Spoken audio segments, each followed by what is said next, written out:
భగవతే వాసుదేవాయ.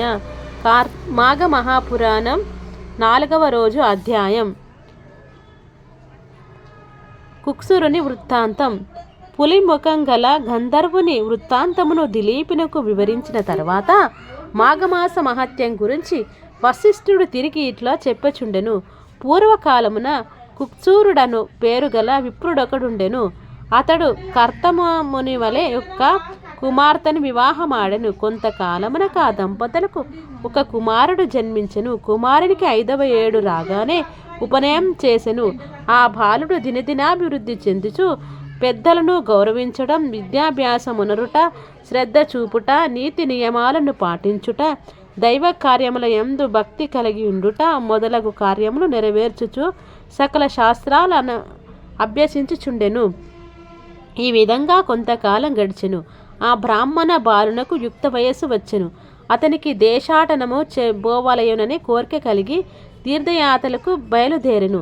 అనేక పుణ్యక్షేత్రాలను దర్శించుచు సిద్ధులను సేవించుచు మాఘమాసం వచ్చినప్పటికీ కావేరీ నదీ తీరమునకు చేరుకున్నాడు. ఆ పుణ్య ఫలం కొలది ఈ మాఘమాసంలో నాకు కావేరి స్నానయోగ్యం లభించినది, ఇది నా భాగ్యం అని ఆ యువకుడు అనుకొని సంతృప్తి చెందెను. మాఘమాసమంతయు అచటనే యుండియు అధిక ఫలమును సంపాదించెను అని మనస్సున నిశ్చయించుకొని ఒక ఆశ్రమాన్ని నిర్మించుకొని నిత్యము ఆ నదిలో స్నానము చేయుచు భక్తితో భగవంతుని సేవిస్తూనే అచటనే కాలం గడుపుచుండెను. ఆ విధముగా నదీ తీరమున 3 సంవత్సరము నుండి అత్యధిక పుణ్యఫలం సంపాదించును. ఆ తర్వాత అన్ని కోర్కెలను సంపాదించుటకు ఘోర తపమాచరించవలసిని అని తలంచి ఆ సమీపమునందుక పర్వతంపై తపస్సు చేసుకొని సంకల్పించి తపస్సు చేయి మొదలెడెను. అట్లు కొంతకాలం నిష్ఠతోనూ నిశ్చల మనస్సుతోనూ తపస్సు చేయుచుండెను.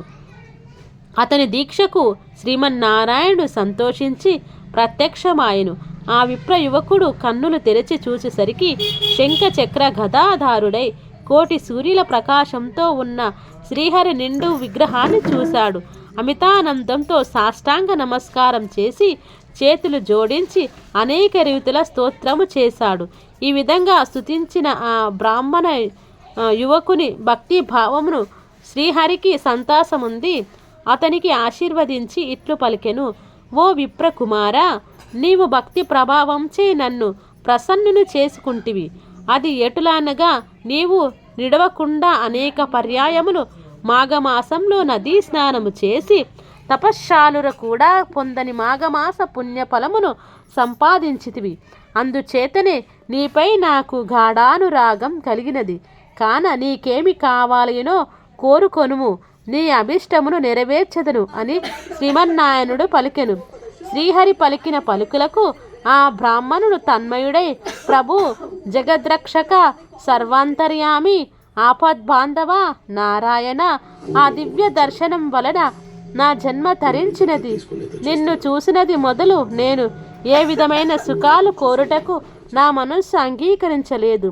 మనుజుడు ఏ మహాభాగ్యం కొరకు జీవితాంతము వరకు దీక్ష వహించునో అట్టి మహద్భాగ్యము నాకిప్పుడు కలుగుగా మరొక కోరిక కోరగలనా? నాకేమియూనూ అవసరం లేదు. కానీ నీ దివ్య దర్శనం నాకు ఎటుల కనిపించినదో అటులనే అన్ని వేళల యందు ఈ స్థలమునందు భక్తులకు దర్శనమిచ్చుచుండవలెను. అదే నా కోరిక అని ప్రార్థించెను. శ్రీహరి ఆ విప్ర కుమారుని కోరికను మన్నించి నీ అభిష్టము నెరవేర్చదా కాక అని పలికి నాటి నుండి అచటనే ఉండిపోయినడు. కొంతకాలముకు తల్లిదండ్రులను చూచుటకై తన గ్రామమునకు వెళ్ళెను. చాలా దినములకు కుమారుడు వచ్చునని వృద్ధులై ఉన్న తల్లిదండ్రులు మిక్కిలి సంతోషించి కుశల ప్రశ్నలు అడిగిరి. మాఘపురాణం 4వ రోజు అధ్యాయం సంపూర్ణం. సర్వం శ్రీమన్నారాయణార్పణమస్తు.